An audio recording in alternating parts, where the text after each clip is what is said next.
কেমন আছো তোমরা? আশা করি ভালো আছো। চলো আজকে একটা নতুন রুল শিখি। হ্যাভ ভার্বের রুল। কিসের রুল? হ্যাভ ভার্বের। হ্যাভ ভার্ব বলতে কারা? Have, has, had. Have has had auxiliary verb হিসেবে গণ্য হয়, কিন্তু আসলে কি সবসময় সে অক্সিলারি ভার্ব হিসেবে গণ্য হয়? না, হ্যাভ ভার্বের আরো একটা নাম আছে, এই মাঝে মধ্যে মেইন ভার্বেরও কাজ করে। আচ্ছা আসি, হ্যাভ ভার্ব কখন অক্সিলারি ভার্ব, কখন মেইন ভার্ব? যদি হ্যাভ ভার্বের পরে মেইন ভার্ব থাকে তাহলে হ্যাভটা auxiliary verb.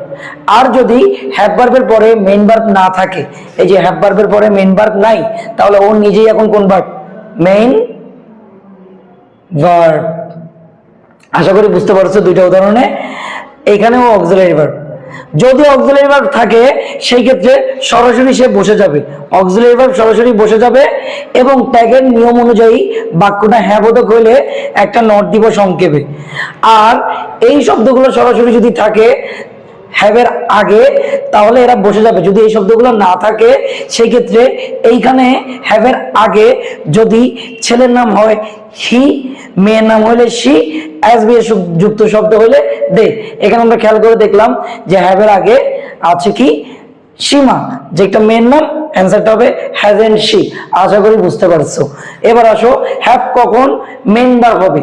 Have, has, had এরা কখন মেইন ভার্ব হবে? যখন হ্যাভ, হ্যাজ, হ্যাড এর পরে অন্য ভার্ব থাকবে না, তখন এরা নিজেরাই মেইন ভার্ব। যদি সে মেইন ভার্ব হয় তখন কি অক্সিলারির মতো হ্যাজ বসে যাবে? কখনোই না। এই যদি মেইন ভার্ব হয় অক্সিলারি ভার্বের মতো হ্যাজ বসবে না, হ্যাজ থাকলে বসাতে হবে ডাজ। তাহলে আমরা কি লিখবো? ডাজ। আবার বাকি নিয়ম আগের মতো, এই বাক্যটাও হ্যাঁ বোধক ছিল, আমরা নট যুক্ত করছি, এই বাক্যটাও হ্যাঁ বোধক, তাহলে আমরা এখানে সংক্ষেপে নট যুক্ত করব। এরপর আসো, রহিম কার নাম? ছেলের নাম, তাহলে কি হবে? হি। আশা করি বুঝতে পারছো।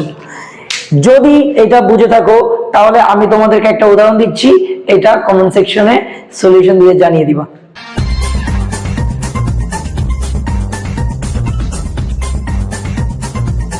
Thank you.